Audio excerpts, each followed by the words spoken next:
going to call to the podium tonight's speaker, longtime member and former club president, Carroll.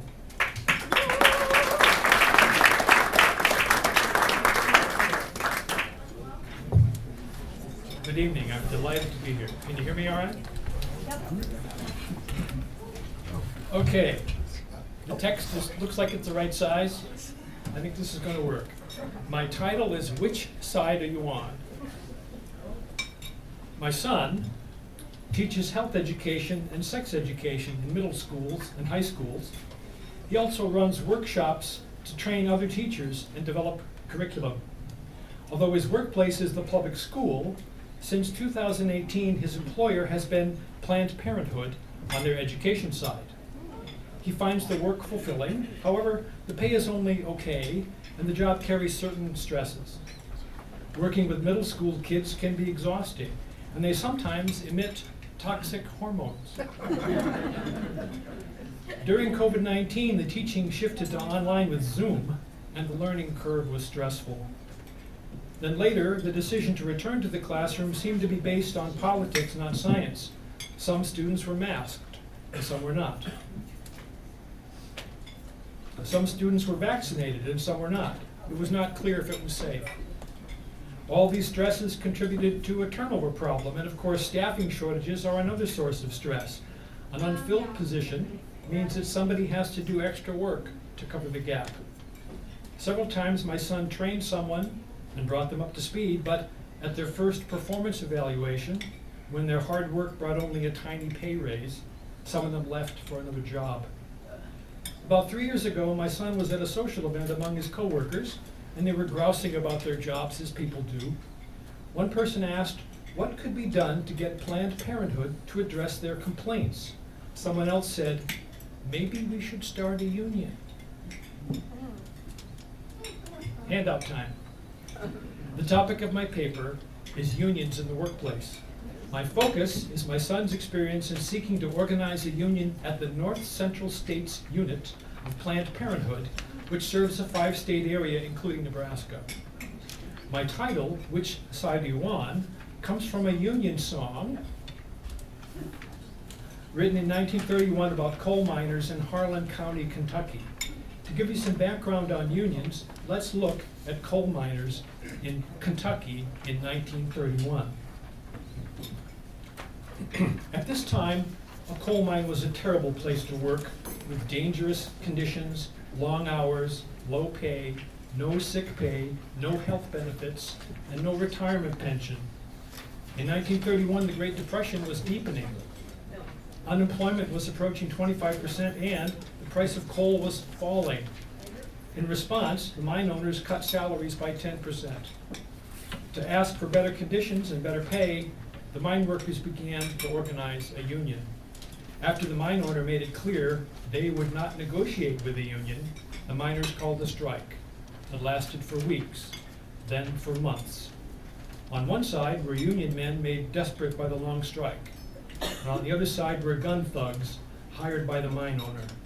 There was a skirmish, and 4 people died. That was when the song was written, Which Side Are You On? After the skirmish, which came to be known as the Harlan County War, the governor of Kentucky brought in the National Guard. The miners expected protection, but the National Guard replaced the mine guards, broke up the picket lines, tear-gassed a union meeting, and rescinded the right of citizens to assemble in Harlan County. The mine reopened that year without a union, but the union struggle continued on and off in Harlan County, Kentucky, for years.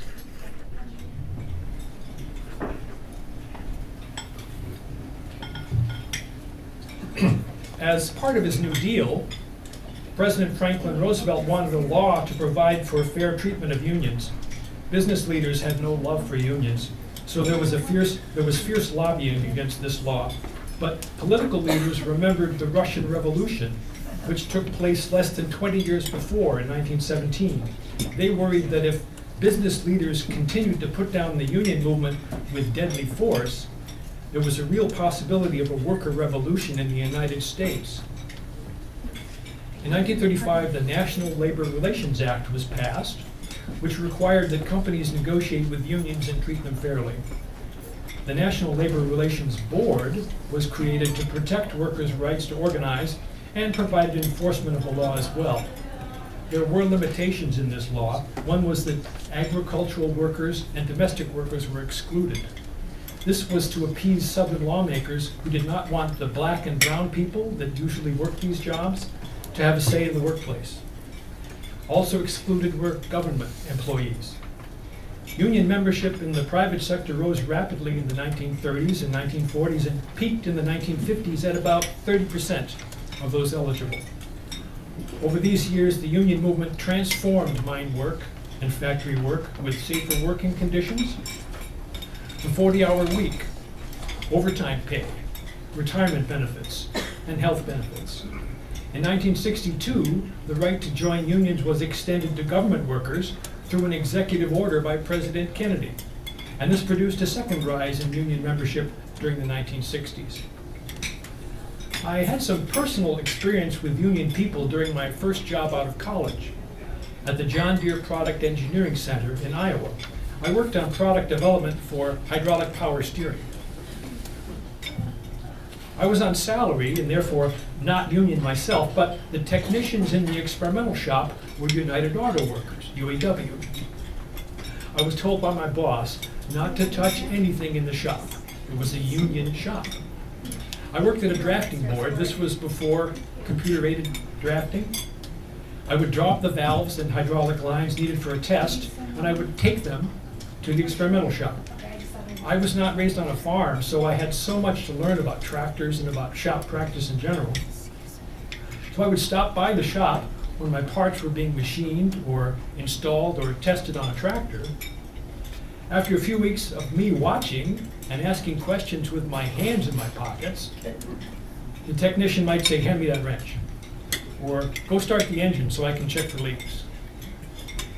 I was so grateful for everything I learned from those union people. My personal experience took place near the peak of union membership in the United States, where again, about 30% of eligible workers were union members. Since then, union membership has declined to about 12% of eligible workers. What happened? Stephen Greenhouse, in his 2019 book on the labor movement, describes changes in capitalism during this period. Back in 1965, most company headquarters were located at manufacturing plants, and company CEOs had allegiance to their communities and workers as well as shareholders. Greenhouse calls this managerial capitalism because in 1965, only 16% of stock in publicly held companies was held by institutional investors. Over this period, many manufacturing plants, 50 years later, that 16% had increased to 67% of stock held by institutional investors. Over this period, many manufacturing plants had moved overseas in response to deregulation and subsidized global transportation. I still can't figure out how a $10 t-shirt can travel halfway around the world and still make a buck.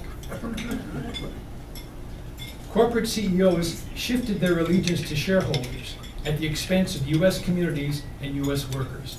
Greenhouse calls this shareholder capitalism. This is also Milton Friedman's view of capitalism, which he described in an essay in 1970. Friedman wrote that the main responsibility of a business is to increase returns to shareholders. Remember the line from the 1987 movie Wall Street, spoken by actor Michael Douglas? Greed, for lack of a better word, is good. Another influence on unions over this period was the growth in firms devoted to union busting. Such firms, when hired by an employer, bring legal expertise and slick propaganda campaigns to push back against union organizing. Such firms have no requirements to disclose where their funding comes from, unlike unions whose funding is strictly regulated. Jane McAlvey, in her 2020 book on unions, discusses the benefits that unions have brought, but she also addresses some of the criticisms of unions. Mandatory dues is a common criticism. There was a time that a union could require that everyone at a shop be a union member, but later laws and court rulings ended this for public sector workers. In states with a right-to-work law, a worker at a union plant does not have to join the union nor pay union dues. There are 28 U.S. states with right-to-work laws. Another criticism is that unions are for blue-collar workers, but nurses and teachers have unions. Another criticism is that unions are sexist. This is not reflected in union membership, as in the U.S., women make up 47% of union members, and in Canada, women are 53% of union membership. A local example is that the Lincoln Education Association, the union in the Lincoln Public Schools, the leadership is 73% membership. Perhaps the biggest criticism of unions is that unions are corrupt. Well, there have been scandals where union leaders have behaved badly, but consider what comes from corporate leaders behaving badly. How about pharmaceutical companies pushing opioids and causing a public health crisis? Or energy companies pushing climate change denial and causing a crisis of public trust in science? New York Times columnist Nicholas Kristof summed it up this way, quote, "Unions are as imperfect as capitalism itself and just as essential. We need checks and balances to rein in overreach by both sides, and unions are part of that system." End quote.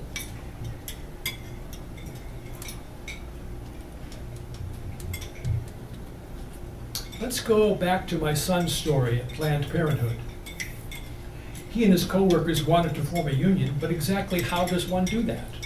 To learn how, my son attended a workshop run by the IWW, the Industrial Workers of the World, also known as the Wobblies. The first step in forming a union is to discreetly talk to your co-workers about their needs and concerns. My son took part in many of these one-on-one conversations. One challenge is that workers are scattered over 5 states in different roles. Some workers are on the clinic side, some are on the education side, some are secretarial and accounting people. Because COVID was in full swing, most of these conversations were phone calls, and many of them were uncomfortable. Some people were not interested in a union. Many people were philosophically supportive, but their lives were already full. Some were going to school on top of working full-time. Some had small children. Some had long daily commutes. Who has time for one more thing? On the plus side, however, many workers at Planned Parenthood are progressives who see clearly that their workplace does not measure up to the organization's own mission statement. Here's a line from that mission statement, quote, "Your health and well-being are our top priority," end quote. Another step in forming a union is to work with an existing union. The Planned Parenthood Organizing Committee approached the SEIU, the Service Employees International Union, which has 2 million members in a variety of fields including healthcare, public sector, and property service. The SEIU sent 2 professional organizers to provide encouragement and administrative expertise. For example, they helped to set times for meetings, to set meeting agendas, to take minutes and distribute minutes. They help to maintain lists of workers and their contact information. Good communication is essential to keep people informed of progress and to push back against employer misinformation. The organizers taught them how to carry out a structured test, which is an internal campaign with petition signatures that measures the level of worker interest in a particular issue at a particular time. Many structured tests are needed during the run-up to a union vote, during the contract negotiations, and during the run-up to a contract vote. The SEIU offered help, but made no promises. A responsible union organizer will tell you that workers can win whatever benefits they are willing to fight for together. So when a structure test indicated that there was a supermajority at Planned Parenthood who wanted a union, they made a formal request to the National Labor Relations Board for an election. The election was held in summer 2022, with 90% voting in favor of the union. The newly formed union established a bargaining committee to decide what to ask for in the first contract. They came up with 5 demands: fair wages and equal pay for equal work, improved health care and retirement benefits, safe and adequate staffing ratios, contract language to support and uplift ongoing diversity, equity, and inclusion work, and a seat at the table for frontline workers to ensure their work is dignified. Negotiations got underway in October 2022. From the first, Planned Parenthood dragged their feet in the talks, and everything has moved slowly. Delays are one of several union-busting tactics that employers use. Another tactic is to confuse workers and scare them with anti-union messages communicated in emails, in one-on-one meetings, and in all-hands meetings on company time. Another tactic is intimidation and implicit threats. Bad things will happen if the union comes to the workplace. Although it is illegal to fire workers who are doing union organizing, it happens.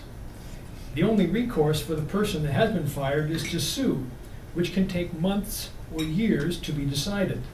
The person remains fired whatever the outcome of the suit, because the only penalty that employers face under present labor laws is to restore back pay. Further, if the fired person has found another job, the at-fault employer only has to make up the difference in lost wages. Clearly, the playing field is tilted in favor of the employer.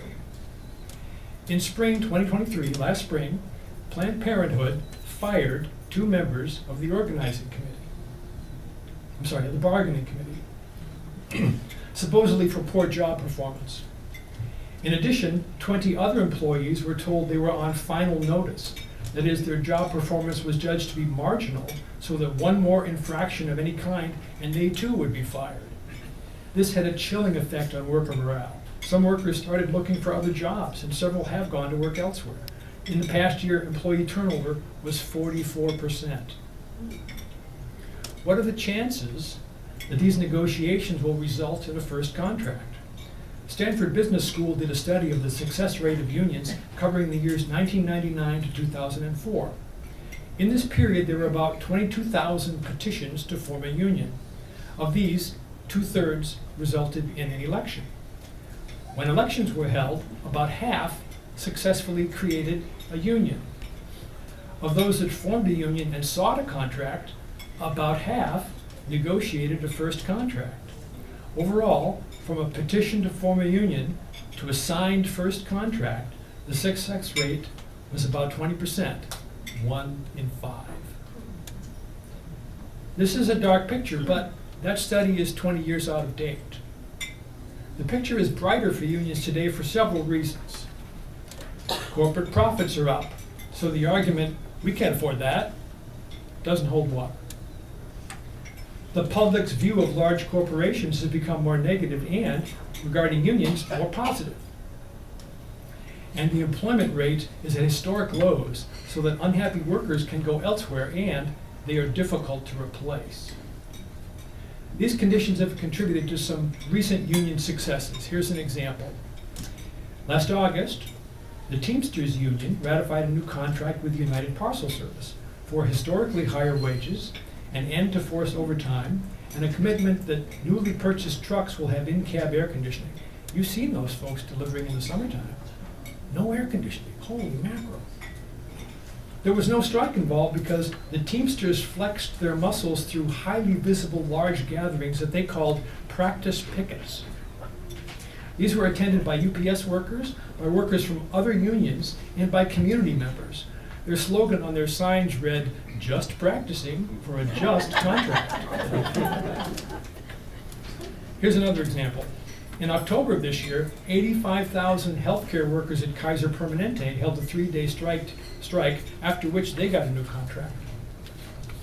Their contract provides a higher starting wage for attracting new healthcare workers and raises of 21% phased in over 4 years to retain healthcare workers. Healthcare is a place where shortages of people has really been tough, really been tough. As a third example, In September, the United Auto Workers called coordinated strikes on the big three automakers, that's GM, Ford, and Stellantis, which owns Chrysler.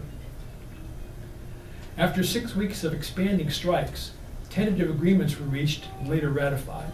The key provision was to alleviate the rollback in wages and benefits that the UAW had agreed to back in 2007 when the automakers were facing bankruptcy. It also included an initial pay raise of 11%, rising to 25% over the 4-year contract. A union success of this size, that was a big one, reverberates at other companies.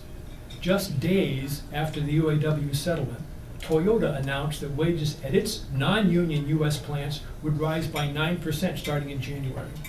A few weeks later, wage increases were also announced at Honda and Hyundai and Volkswagen, all at non-union plants in the southern United States. Clearly, these companies wanted to discourage their own employees from asking the UAW to organize them. So, things are looking up for unions in the US. Back at Planned Parenthood, I wish I had more news to report.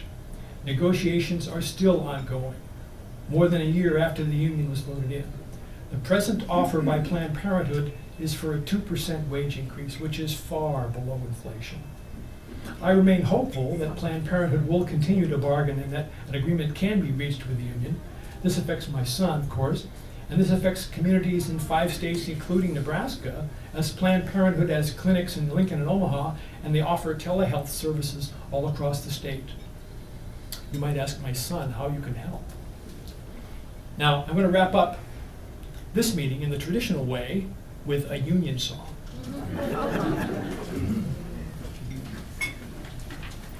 You've got, I'm going to teach you the refrain, and we'll sing the refrain together, and then you're going to accompany me on the verses.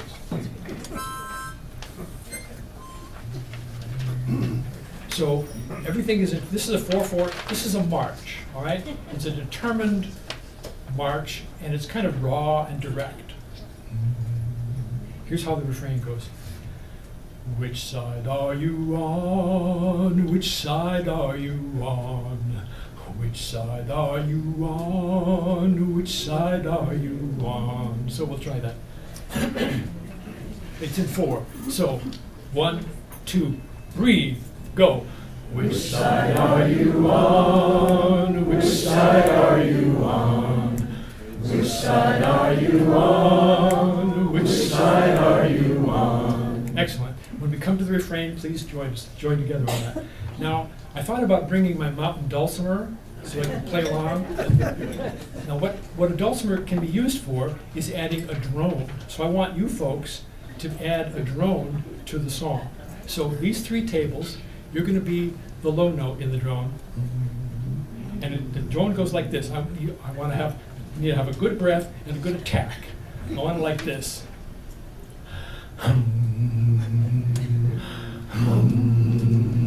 All right, so you 3 tables, try it. Here's your note. 1, 2, ready, go. Excellent. All right, this other group, the high note, that's the 5th higher than that. There's your note. 1, 2, ready, go. And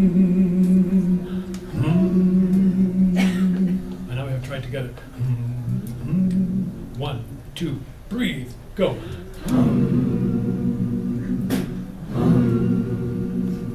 All right, thank you. All right, so we'll start with the drone. You'll keep going through the verse.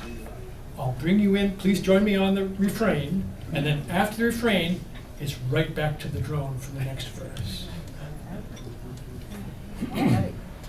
So, low note. 1, 2, breathe, go.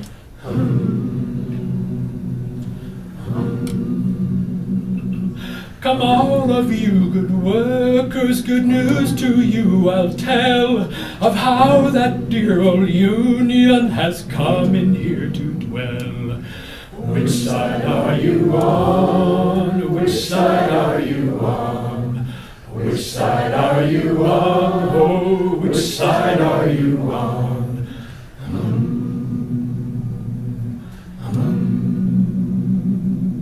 My daddy was a miner, and I'm a miner's son, and I'll stick with the Union till every battle's won. Which side are you on? Which side are you on? Which side are you on? Hey, which side are you on?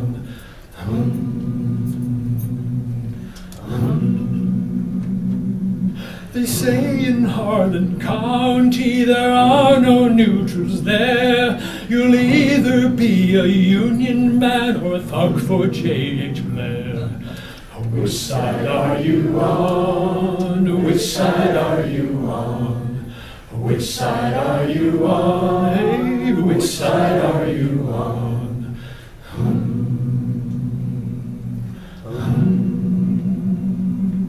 Oh, workers, can you stand it? Oh, tell me how you can.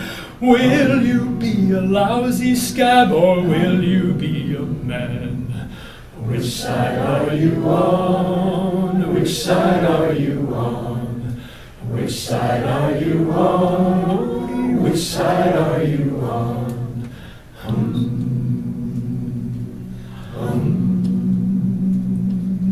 Don't scab for the bosses, don't listen to their lies. Us poor folks haven't got a chance unless we organize. Which side are you on? Which side are you on? Which side are you on? Tell me, which side are you on?